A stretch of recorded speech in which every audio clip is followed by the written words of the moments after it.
نحمدہ و نصلی علی رسول الکریم۔ بزرگوں، بھائیوں، دوستوں اور بہنوں، کراچی میں جو ہے گیسز وغیرہ، ریح وغیرہ جس کو ہم کہتے ہیں، اس کا بڑا مسئلہ ہے، کیونکہ ساحلی علاقہ ہے، سمندری علاقہ ہے، نمکین ہوائیں ہیں، نمدار ہوائیں ہوتی ہیں، تو اس سے یہ ہے کہ بہت زیادہ غذاؤں کے بعد، کھانے کے بعد بھی اگر واک نہ کریں تو بہت زیادہ ریح بنتی ہے، اور پھر یہ آگے چل کے ریح بواسیر میں تبدیل ہو جاتی ہے۔ تو اسی کے لیے ایک ریح بواسیری مجرب و مستعمل نسخہ آج آپ کو نظر کر رہا ہوں، اور امید کرتا ہوں کہ اس کو آخر تک آپ سننے کا حق ادا کریں گے، اور اگر آپ آخر تک اس کو سننے کا حق ادا کر دیں گے تو انشاءاللہ تعالیٰ ثم انشاءاللہ تعالیٰ اس سے فائدہ اٹھانے کی بھی اللہ پاک آپ کو توفیق عطا فرما دیں گے، اور ثواب کی نیت سے، صدقہ جاریہ کی نیت سے اس کو شیئر کریں گے، لائک کریں گے اور سبسکرائب کریں گے تو انشاءاللہ تعالیٰ آپ کی طرف سے کار خیر میں حصہ بھی شامل ہو جائے گا۔ تو سب سے پہلے ہمیں کیا کرنا ہے، نان خواہ جسے ہم اجوائن بھی کہتے ہیں، اور اجوائن میں اجوائن خراسانی بہت اچھی کہلاتی ہے، اس میں مختلف کوالٹیاں ہوتی ہیں۔ 50 گرام اس کو لے لیں، یہ بھی جو ہے بیج ہیں، جس طریقے سے دوسرے بیج ہوتے ہیں ایسے تخم ہیں، اور پودینہ خشک 50 گرام لے لیں، پودینہ خشک 50 گرام لے لیں، اور فلفل سیاہ، کالی مرچ بھی جسے کہتے ہیں، گول چھری دار، اس کے اندر چھری جیسے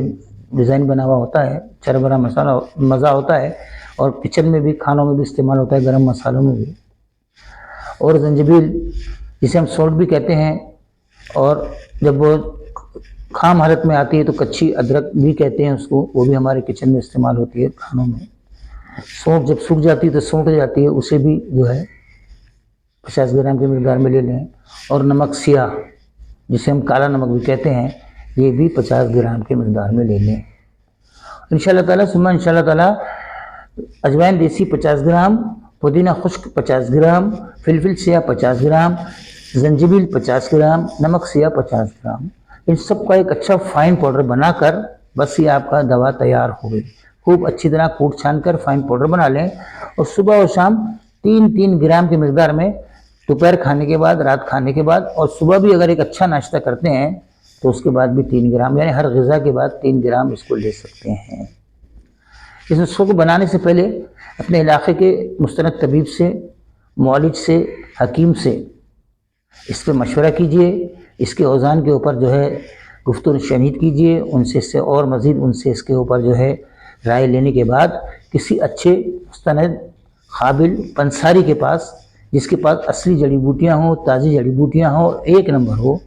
اس سے بھی اس کے اوپر مشورہ کیجئے، اور اس سے جا کر اطمینان کے ساتھ یہ تمام ادویات لے کر ان کو تیار کیجئے، اور ان کو تیار کر کر خود بھی استعمال کیجئے، اور دوسروں کو بھی اس کو استعمال کرا سکتے ہیں۔ اور یہ ضروری نہیں ہے کہ جسے بواسیر ہو وہی اس کو استعمال کرے، ضروری نہیں ہے، لیکن جس کو زیادہ گیسز بنتی ہے، ریح زیادہ خارج ہوتی ہے،